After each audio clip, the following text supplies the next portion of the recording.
Okay, so first let's just start by defining neuroendocrine neoplasms. So these are neoplasms that demonstrate neuroendocrine differentiation by IHC. And so you're going to want to see positivity for at least two neuroendocrine markers, synaptophysin, chromogranin, or INSM1. And then the focus of this talk is going to be on epithelial neuroendocrine neoplasms. So that includes well-differentiated neuroendocrine tumors, or NETs, and poorly differentiated neuroendocrine carcinomas, or NEC. Okay, and so in terms of epidemiology, NENs have been increasing in incidence, and they've increased about fivefold since 1975. As you can see in that graph, the incidence has primarily, the most tumors that have been increasing the most are well-differentiated and localized NETs. NETs are most common in the GI tract, whereas NECs are more common in the lung. That being said, about 10% of NECs are extrapulmonary in origin, with the most common sites being the GI, GU, and GYN tracts. And then to touch briefly on the clinical features, so NETs can have a variable clinical presentation. They can be incidentally detected on imaging or endoscopic modalities, or sometimes they can present already in the metastatic setting. NETs can be functional, meaning that they produce hormone, or non-functional. So if it's a functional tumor, patients may have symptoms related to hormone secretion. So one example of that would be like an insulinoma of the pancreas. On functional imaging, NETs are typically highly avid on somatostatin receptor-based imaging and are usually negative on FDG PET. NECs, on the other hand, are aggressive malignancies, and they're often advanced stage at presentation.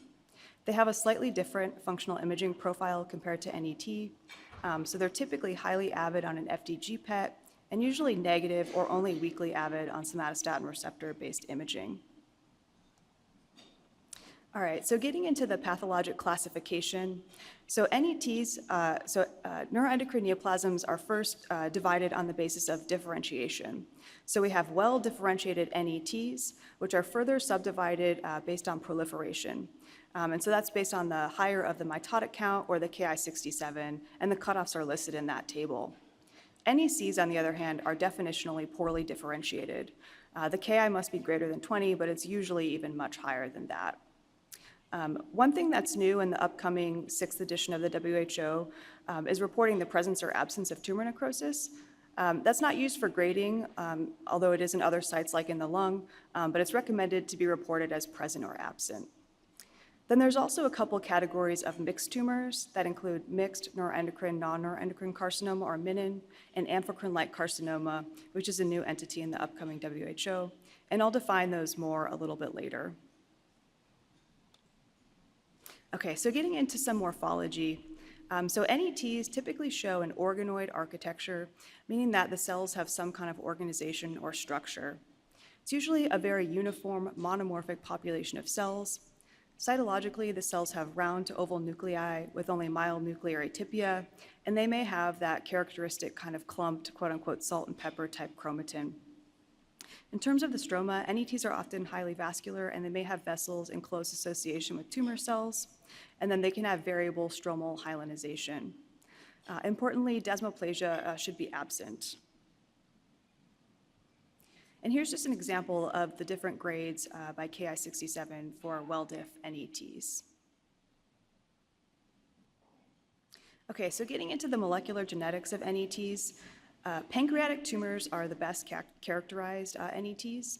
They commonly show mutations in the PI3 kinase, AKT, mTOR pathway, and chromatin remodeling genes. MEN1 mutations are common, both in the sporadic and obviously the syndromic setting. And ATRX and DAX mutations are also pretty common. Importantly, that's also a prognosticator. So tumors with those mutations actually show a worse prognosis. Jejunal ileal NETs, on the other hand, less commonly show specific genetic alterations, though you can see mutations in CDKN1B or EZH2. More commonly, they show large structural chromosomal abnormalities, such as loss of chromosome 18 or epigenetic alterations. One thing I want to point out that's kind of being increasingly recognized is that high-grade NETs can rarely acquire TP53 or RB1 mutations, and those tumors can show NEC-like features histologically. And I think that's something we'll talk about more in the discussion, but just something to be aware of. Okay, so moving on to morphology of NECs. So these tumors are characterized by expansile growth of tumor cells with large irregular nests. They typically have a higher NC ratio and more pronounced nuclear atypia and pleomorphism. Necrosis is more common, as is desmoplastic stroma. And NECs are subclassified into small cell and large cell types. So small cell type is analogous to its pulmonary counterpart.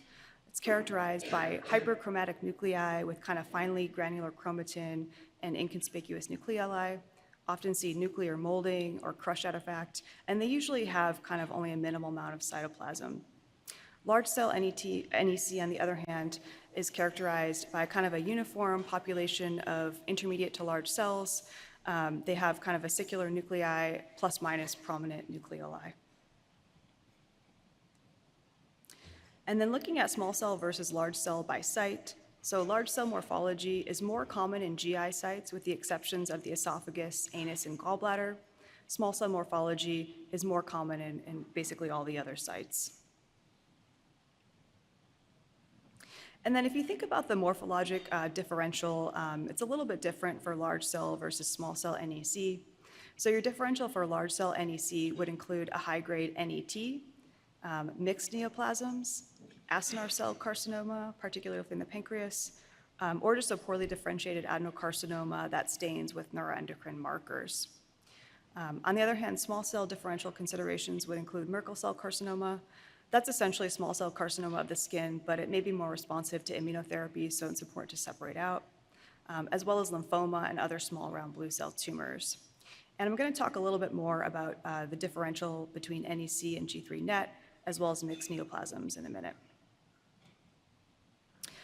So in terms of molecular genetics, the most commonly mutated genes in NEC are TP53 and RB1. And obviously you can assess those with NGS, but we can do that immunohistochemically as well. There are a couple images of a P53 overexpression and RB1 loss.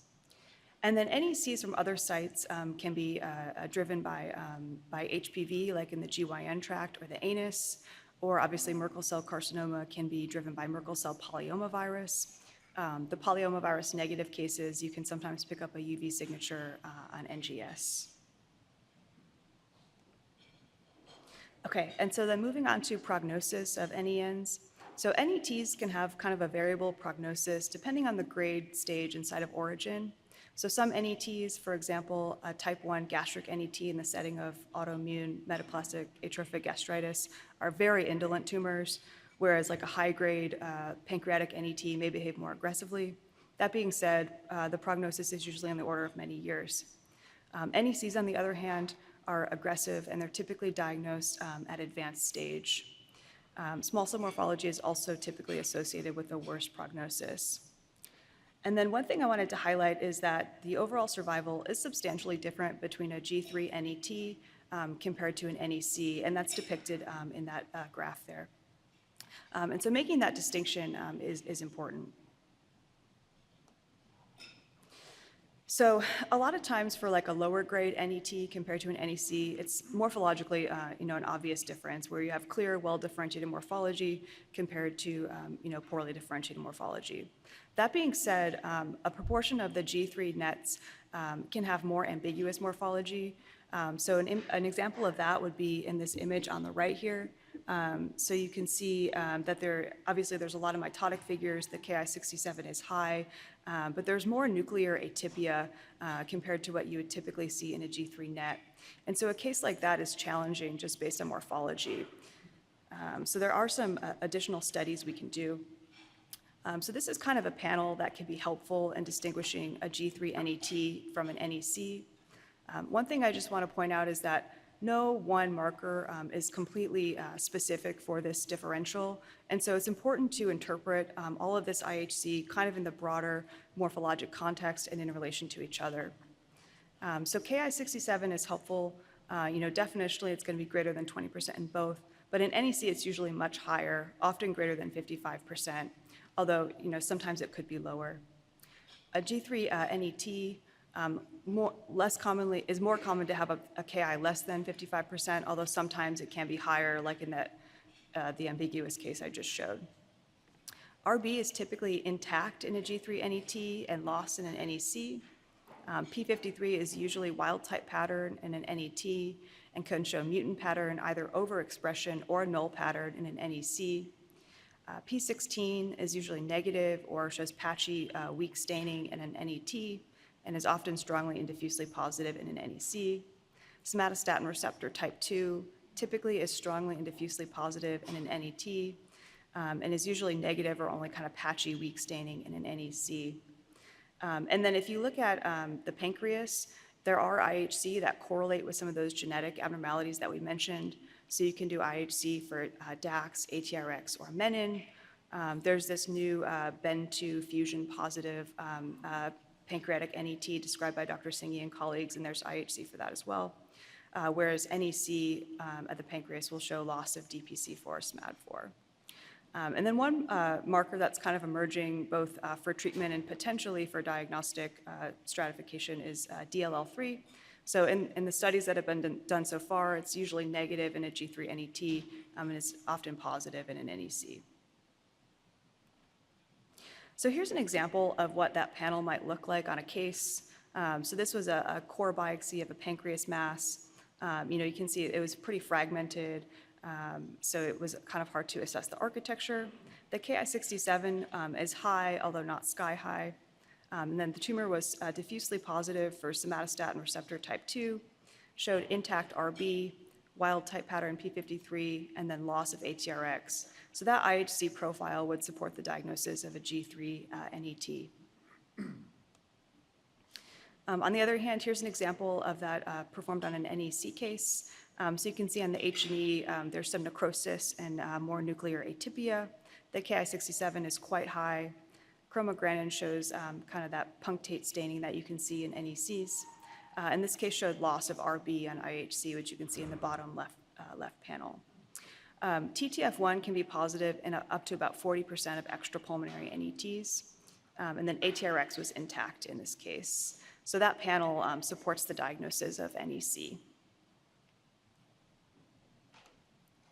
Okay, and then just to touch briefly on mixed neoplasms. So these are tumors that show both neuroendocrine and non-neuroendocrine differentiation. To make this diagnosis, you want to have morphologic evidence of each component, and each component should comprise at least 30% of the tumor. And again, you want the neuroendocrine component to express at least 2 neuroendocrine markers by IHC. The 2 main tumor categories in this are menins. So again, those are going to have distinct geographic zones or subclonal tumor nodules of each component. And then the other diagnostic category is amphicrine-like carcinoma. And so there's two patterns you can see with that. So first, you can have different tumor cell types which are intimately admixed with one another. So you might have neuroendocrine cells intimately admixed with non-neuroendocrine cells, or you can have individual tumor cells that show evidence of both lines of differentiation. And I'll show you a couple examples of that. So this is an example of a colonic mixed adenocarcinoma neuroendocrine carcinoma, a menin. And the mixed adeno-neuroendocrine carcinoma is the most common type of menin that you'll encounter. But here you can see that the tumor has a clear area of gland formation, as well as an area that just shows kind of sheets of cells. And a positive synaptophysin stain confirmed neuroendocrine differentiation in that area. And then here's an example of a pancreatic mixed acinar neuroendocrine carcinoma, or an amphicrine-like type carcinoma. And so you can see we have this kind of eosinophilic tumor cells, and they express both synaptophysin and chymotrypsin. So they show evidence of both neuroendocrine and acinar differentiation.